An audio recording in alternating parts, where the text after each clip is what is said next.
We'll go ahead and get started. Talking today about the 2020 Health and Physical Education Assessment, or the HPEA.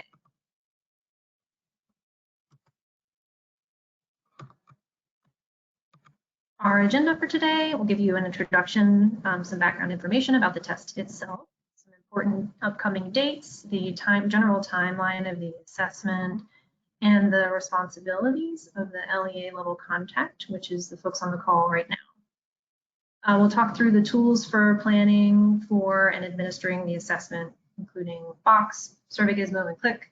And then at the end, we'll save some time for questions. So feel free to type those in as we go. I won't get to them until the end of this presentation, but I will get to them, so feel free to type them. Background on the HPEA: it is a required annual assessment. It's required by the District of Columbia's Healthy Schools Act, or the HSA as we lovingly call it. The HSA requires this assessment annually for testing the health and physical education knowledge of students in grades 5, 8, and high school. High school students specifically only take the assessment if they are enrolled in a health class at any point during that school year. So it could be first semester or second semester. For any point in the school year, when a high school student is enrolled in health, they take this test. Whereas all students in grades 5 and grade 8 are required to take the assessment. We use the results of the HPEA to report to DC Council as required by the HSA. We also use the results of the test to track progress on student performance to the health and PE standards. We use the data to drive more targeted investments through our grant programs. One good example of that is the NEPA grant, or the Nutrition, Education, and Physical Activity grant that is run out of the Division of Health and Wellness. And the scores, school level scores on the HPEA is one indicator that we use to determine more targeted needs for our grant funding. And similarly, in this last bullet here, we use the results of this test to help identify needs for more targeted TA and perhaps opportunities for partnerships with community-based organizations. This slide is showing you the blueprint for grade 5 of the assessment. It looks just the same for grade 8 in high school. And what you see here is that the test is divided into these domains: mental and emotional health, safety skills, human body, and personal health, etc. And each of these aligns with the health and physical education standards, the domains that are in the standards. Each section here includes 3 questions that are generated from a larger pool of questions within each domain. And so from that larger pool of questions, the test itself, which is administered online, randomly pulls 3 for each one. So for a total of 21 questions on the assessment. Now more about the timeline itself, upcoming dates, and then responsibilities. Overall, the window here is from April 1st through June 12th. Our hope with this large testing window every year is that it provides enough time for LEAs to work within that window and kind of work around park and other busy things happening in the spring semester. So again, anytime between April 1st and June 12th is when you can administer the test, or the schools within your LEA can administer the test. And what we need from you is your planned dates. We need to hear that, and I'll go into more detail on what those, when we need to hear that by. So, upcoming deadlines: by no later than March 12th, send us in an email to osce.schoolhealth@dc.gov your planned assessment start and end dates for the schools within your LEA. And there's some guidance here about how to name that email if you don't mind. Secondly, by the end of day on March 12th, send us through Box a spreadsheet of your planned student accommodations. You can find on the OSSE website a template to use for that. Use that template and send it again through Box, which is a secure file transfer system, and is critical to use that rather than to email us personally identifiable information. So through Box, send us that. If you don't have access to the Box system, send an email again to that same email address, osce.schoolhealth, and we'll make sure to get you set up. Also through Box, and this last one here only applies to high schools, or LEAs that serve high school grades, we need you to upload a completed roster of students who are enrolled specifically in a health class during this school year. And again, for this one, we have a template on the OSSE website you can use for that. Some other important dates, at least 10 days before the HPEA start date for your LEA, make sure that schools are testing all of their computers and networks to ensure that the Survey Gizmo platform isn't blocked on the school's networks. And in a minute here, I'll share that link with you that you can use to test. By March 26th, what you can expect from OSSE is the download on box of the students' assessment IDs. And so within box, by the 26th, you can go in and download those. You'll need to pass those test IDs around to schools so that they have those and so that they're prepared to administer the test.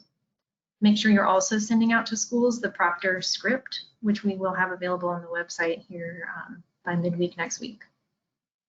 And again, note that grades 5 and grades 8 are pulled directly. We pull student level data directly from the statewide data system to get enrollment data on students in grades 5 and 8. What we need from you is high school enrollment data specifically for students enrolled in a health class.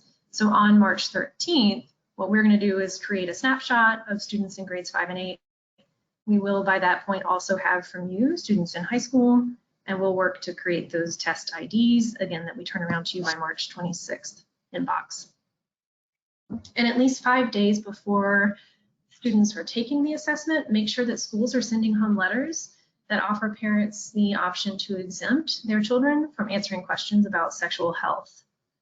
If for any students whose parents do sign those forms and send them back, make sure that schools are tracking the students whose parents have signed those exemption forms. And what will happen on testing day is those students still must take the assessment, but they'll opt out at the beginning of the test of the sexual health questions. And I'll walk you through what that looks like here in a minute. And then finally, within this testing window and the narrower window that applies specifically to your LEA for when you're administering the test, log in regularly to click and follow up on how many students have taken the test and follow up with your schools to make sure that you're as close as possible to 100% completion.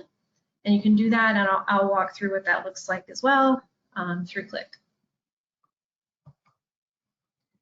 So at the school level, what the school-based proctors are expected to do, I've talked through a little bit already, but confirm that the URL is not blocked by the school's network. This is the link that they can use to test.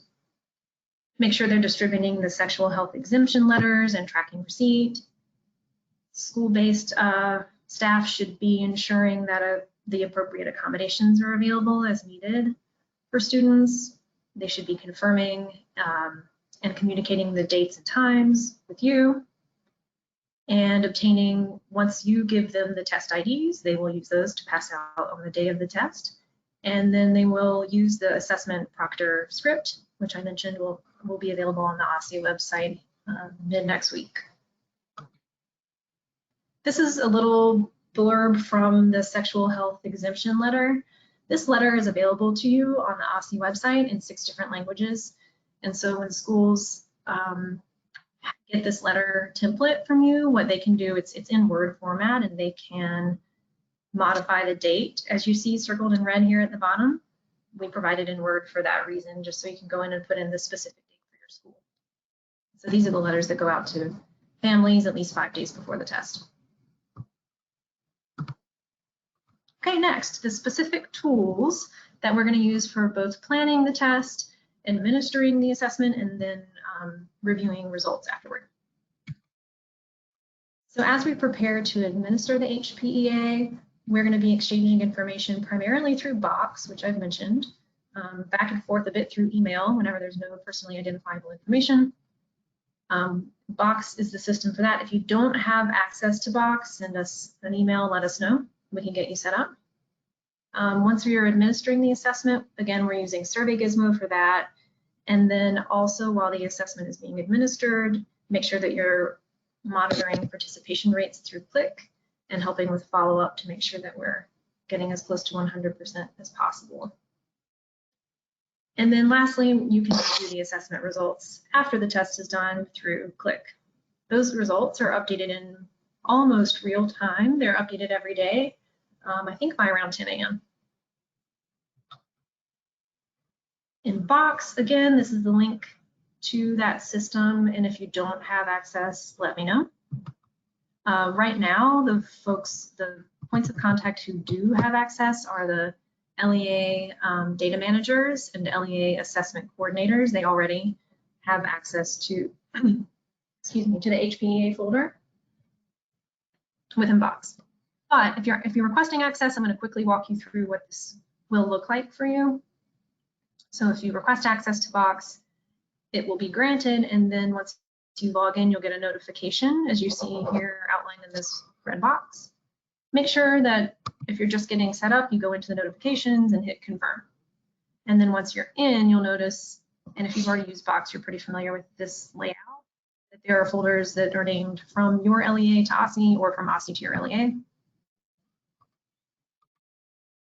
There, within both of those folders, there's a subfolder that is called Health and Physical Education Assessment, which is what you use for this work. When you're looking to upload something, the upload button is in the top right corner.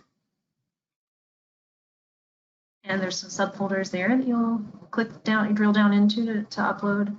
And then when you're looking to download something, again, there will be some subfolders that you'll click into and download what you need, which is from us is the test ticket. And it'll look something like this. So that's how Box will work for us to pass documents back and forth. The next thing to talk through is Click. Click, again, is what you'll use to monitor completion rates of the assessment during the window. And after the assessment closes, you can review results at both the LEA level and the school level. And I'll walk you through a couple of screenshots of what that looks like as well. You'll log into Click. If you don't have access to that, again, same story here, send an email to OSSE.schoolhealth and let us know and we'll get you set up. Once you're into Click, you might have access to a variety of different applications. You're going to look for, this is an old screenshot, I apologize. You'll look for the screenshot, for the application that's school year 1920, Health and Physical Education Assessment. From there, you'll have access to 3 sheets. The one that's the 4th one over to the right is actually just at the OSSE level. You won't have access to that, but you'll have 3 of them. The first one is completion and participation. On that sheet, you can log in and see for this school year. Again, this is a bit of an outdated screenshot. Apologies. It'll be 1920, and you'll see the overall completion rate for each grade level within your LEA. Down below, you'll see the rates of students who have been opted out of sexual health related questions. And then on the next sheet over, you'll see the results summary. On this sheet, you can do some interesting stuff, which is you can filter out the school year or filter down to a specific school year. What it'll default to immediately is to show you this current school year after, assuming you're looking at this after you've completed, administered the assessment. You look at the school year, or you can filter back to prior school years and it goes back all the way to 15-16. You can filter down to a specific school or see all of them, or filter down to a specific grade and look at results over time. And then lastly, you'll have a sheet that shows you student level participation. On this sheet, you can see the participation rate up top, how many students have completed the test, and each individual student's scores will show up here. I'm not showing you the names on this page, but they would show up over to the left. Okay, and lastly, the assessment platform is in Survey Gizmo. This is the link here that you can use to test, and I'll also email this out. Make sure that you're testing your systems and its compatibility with browsers. Just make sure you're using either the latest or one of the latest 2 versions of the browser, of these various browsers here. Make sure you're taking care of that, well in advance, at least 10 days before. When students log in to the HPEA, again, outdated screenshot, but it will look almost the same. When they log into the HPEA, they'll put in their 16-digit unique ID. Those are the ones that are in the test IDs that we're going to give you through Box by March 26th. The student will have a test ID ticket that's been given to them at their school level by the proctor. They'll enter in their assessment ID and check either yes or no for being opted out of sexual health questions. There's instructions at the bottom here saying, please don't click next until your proctor tells you to do so. The ask here is if the proctors confirm that the right radio button was selected here. And that's all included, those instructions are included in the proctor script that we will share with you. And so once that's done, on the next page, they'll be asked to confirm it again, their information and their opt-out status. They'll go through and answer all the questions, and then at the end, have one last opportunity to review their answers and then click submit. And that completes the assessment. All that happens on Survey Gizmo. And then within the next 24 hours after a test is completed, its results will show up for you in Click. And so that's the bulk of the information here. I'll take a look and see who's asked questions if we have any yet on the webinar. Refer to some guidance documents that are on our website. As I mentioned, 2 of them are being updated currently, and they'll be there by midweek next week. What is already on our website are these last 2 bullet points, the templates for the high school roster and accommodations plan, and the sexual health exemption letters are already there. And what we'll update soon is the health assessment proctor script and the LEA guide. And the LEA guide kind of just outlines in written form what I just talked you through here on this webinar. And with that, I'm going to see what questions we might have. It looks like none have been submitted yet, but feel free to submit a question now if anything comes to you.